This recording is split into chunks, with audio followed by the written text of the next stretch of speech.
Muy buenas tardes a todos, ¿qué tal? ¿Cómo están? Tanto la masacre de palestinos en Gaza como los bombardeos rusos en Ucrania son para muchos intolerables en pleno siglo XXI.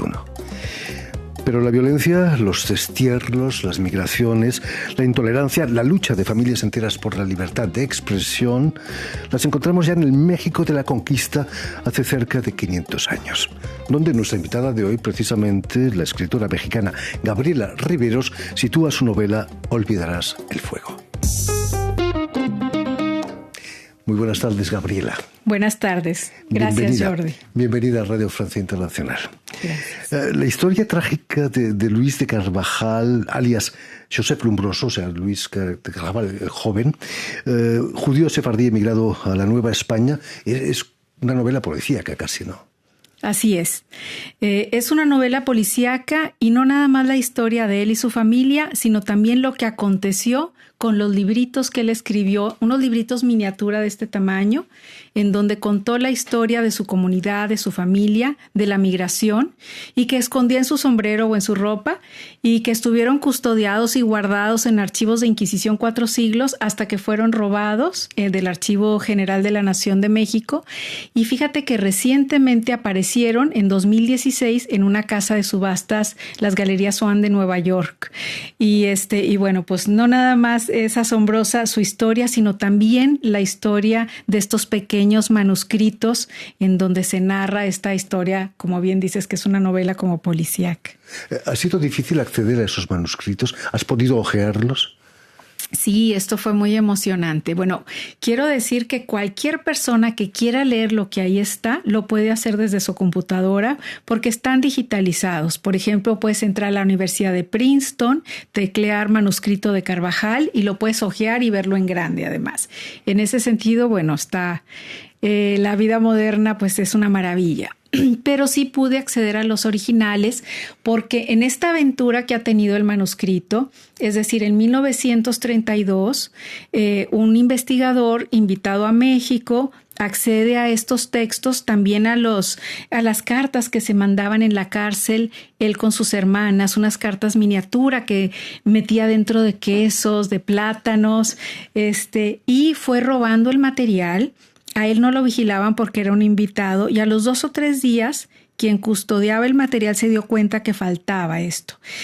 Y entonces él, al parecer, escondía entre su ropa este material tan pequeñito. Mira, ahí pueden ver que el libro no llega es como el tamaño de la palma de mi mano, es más pequeño que un celular. Y este investigador cruzaba el Zócalo de la Ciudad de México y llevaba el edificio de correos y mandaba este material al extranjero. Y bueno, en 2016 aparece de regreso, ¿no? Este material. ¿Llegó a ponerse en venta? No, evidentemente. Y entonces fíjate que sucedió algo, pues ahora sí que azar del destino. Estuvo en una subasta de las Galerías Swann de Nueva York y ves que las subastas hacen estos catálogos. Y unos días antes de que se subastaran, y mandaron esta información a un coleccionista que se llama el señor Leonard Milberg. Fíjate, me voy a ir un pasito atrás.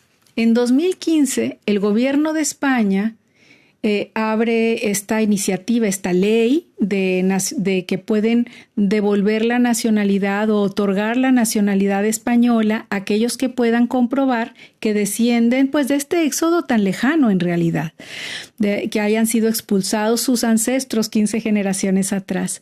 Y casualmente esto sucede pues como en el otoño de 2015 y a inicios de diciembre en una casa de subastas de Londres, Bloomsbury Auctions, se subasta este material. Pero por supuesto dicen que es un material que no se sabe su procedencia, que es del siglo XVII, XVIII y tal. Y por una suma muy pequeña se venden. 6 meses después es cuando aparecen en las Galerías Swann de Nueva York.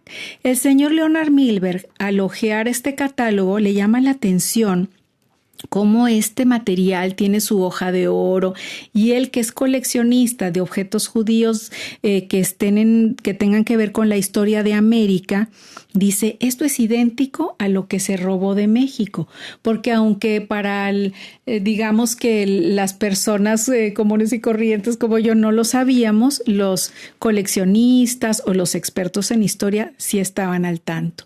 Y él pide que se detenga la subasta, que intervenga el FBI, Relaciones Exteriores de Ciudad de México, mandan llamar al director actual de la Biblioteca Nacional de Antropología e Historia, que es un experto paleógrafo, el doctor Baltasar Brito, y él viaja a la ciudad de Nueva York y revisa estos manuscritos y se da cuenta que estos 3 libritos que aparecieron, evidentemente, sí son los que habían sido robados de México. Entonces el señor Leonard Bilberg los adquiere por una cantidad que no se ha publicado, y los digitalizan, y por eso es que los podemos consultar, los exponen en Nueva York, en la Sociedad Histórica de Nueva York, y después los dona de regreso a México.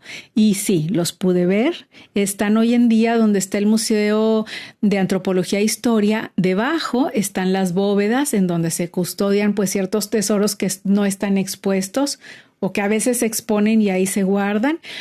Y la verdad es que pues es patrimonio nacional. Entonces, con las cartas de vidas me acompañaron historiadores, restauradores, y pude estar el tiempo que yo deseara ahí. Por ahí tengo algunas fotos frente a los libritos miniatura, fascinada. Con guantes blancos, naturalmente. Sí, yo no pude manipularlos. Ese dedo que está con guante ahí en la fotografía es del restaurador. Ellos tenían dentro de una bóveda gigante, uno entra y tienen una mesa grande como si fuera un quirófano, una sábana. Está en la bóveda donde están los códices mexicanos resguardados, y ahí dentro hay otra pequeña caja fuerte y bueno, con todas sus guardas, y ellos lo sacan. Y con esta palita que se ve en la fotografía, que es de bambú, el experto es el que iba dando la vuelta a las páginas. Yo no podía ni tocar ni nada, pero sí es una belleza. Es increíble que la tinta aún brilla. El papel es un papel que se le llamaba de trapo. La tinta es ferrogálica, tiene mucho óxido. Y la letra, bueno, aquí lo vemos en grande, pero es una letra miniatura que apenas se lee con una lupa, y es de una belleza su caligrafía. Como que no se explican cómo pudo escribir esto tan miniatura. La pasión seguramente. La pasión. Permíteme, Gabriela, que explique antes que nada que has nacido en Monterrey, donde vas a realizar estudios literarios, pero mucho antes, a los 5 años, empiezas a estudiar piano. ¿Qué ha significado la música en tu trayectoria literaria? Ay, bueno, la música yo creo que llegó antes que la literatura. Yo vengo de una familia en donde mis 2 abuelas estudiaron piano, una de ellas estudió canto. Y yo lo que más deseaba era poder tocar el piano. Entonces me pareció una eternidad esperar a cumplir 5 años para poder ingresar a clases de piano. Y recuerdo que el mismo verano, al mismo momento, jugando, entendí que estas notas que me estaba explicando la profesora, que se acomodaban de manera horizontal en un pentagrama, pues que era lo mismo que las letras. Entonces al mismo tiempo aprendí a leer la literatura, o sea, leer, digamos, y aprendí a leer también en un pentagrama. Y bueno, yo creo que lo más importante es que muy pequeñita fui teniendo acceso a esta maravilla. Tú me puedes entender muy bien, Jordi, que es esto que emana la música, estas sensaciones para las cuales no hay palabras. Y de pronto dije, bueno, yo quisiera, o no sé en qué momento, de manera consciente o inconsciente, dedicarme a tratar de cristalizar todos estos estados, todo esto que de entrada ya sé que no va a haber palabras suficientes, porque el lenguaje ocurre en el tiempo, porque el lenguaje solamente puedes decir una sola cosa, mientras que en la música, al igual que en la realidad, ocurre todo de manera simultánea. Y bueno, después estuve 5 años en clase de piano, luego ingresé a un conservatorio, que es la Escuela Superior de Música y Danza. Y bueno, la música se ha quedado en lo que yo escribo de 1000 maneras, desde estructuras, cómo suena lo que yo escribo, o sea, es muy diferente el trabajo que hago en el lenguaje, el tono, el ritmo, la poesía. Para mí tiene un significado. Siempre he pensado que aunque uno no entienda el idioma, la literatura por sí misma, al ser leída en voz alta, debe transmitir el mensaje. Entonces, pues creo que eso es algo de lo que caracteriza a lo que yo escribo, o sea, la musicalidad en el lenguaje también. Y además ha sido tema, porque también en Destierros, en esta novela, Julia es una pianista de alguna manera un poco frustrada, pero con una vocación musical muy fuerte. Los científicos dicen que la música abre zonas del cerebro que el común de los mortales no tienen, ¿no? ¿Quién sabe? Has sido además catedrática de escritura creativa en el Tecnológico de Monterrey y también has coordinado las actividades literarias del Museo de Historia Mexicana. ¿Es allí donde nace tu pasión por la historia o ya venía de antes? Yo creo que ya venía de antes. Estudié letras y una maestría en humanidades que me permitieron llevar clases de historia, pues secundaria, preparatoria, profesional y posgrado. A la fecha sigo tomando algunos cursos de historia con una doctora increíble, la doctora Ana Pornoy, en Monterrey. Y yo creo que de ahí va. Es como un camino en paralelo que siempre me ha acompañado. Me interesa mucho. Pero volvamos a la novela Olvidarás el fuego. Para emigrar a América se le exigía a los conquistadores un certificado de pureza de sangre, ¿no? ¿Cómo se les arregló el tío Luis de Carvajal, el viejo, para llegar a México sin ese certificado? Ese es un tema, Jordi, fascinante. Ocurre que en la capitulación que él negocia, capitulación pues es un contrato muy extenso, tendrá unos 100 folios más o menos, cuando él va a América, va y viene como unas 3 o 4 veces y a lo largo de 12 años hace muchos méritos para que llegue el momento de negociar con Felipe II. Llega a Madrid y ya dudé si es en Madrid, pero está 9 meses negociando con Felipe II esas capitulaciones. Existe una edición muy bella que viene es como un facsímil y luego viene ya en la letra que estamos acostumbrados a leer y asombra que hay una cláusula que dice que quienes viajen con él no tendrán que presentar el certificado de pureza de sangre o de limpieza de sangre y que él será responsable y él responderá por los que viajen con él y que él debe de elegir de los buenos y no de los prohibidos. Bueno, es muy duro, pero es el documento de la época. Y al parecer no fue el único colonizador que recibió esta extensión, porque en la segunda mitad del siglo XVI el gobierno, digamos, la corona española tenía problemas económicos, tenía varios frentes abiertos y se estaba descubriendo minas de plata. Y entonces, de alguna manera, ahí hay varias teorías. Luis de Carvajal, el viejo, cuando era adolescente trabajó o se educó en la corte del conde de Benavente, porque su padre trabajaba para el conde de Benavente. Y Felipe II, digamos que él creció ahí. Entonces probablemente hasta se hayan conocido. Luis de Carvajal, el viejo, era un hidalgo. A lo mejor tenía contactos. Pero también creo yo que en el fondo debe haber habido algún interés económico en facilitar un poco las cosas. Pero bueno, eso explica un poco por qué quiénes se subieron a esos barcos y en varios barcos de esa época, ¿no?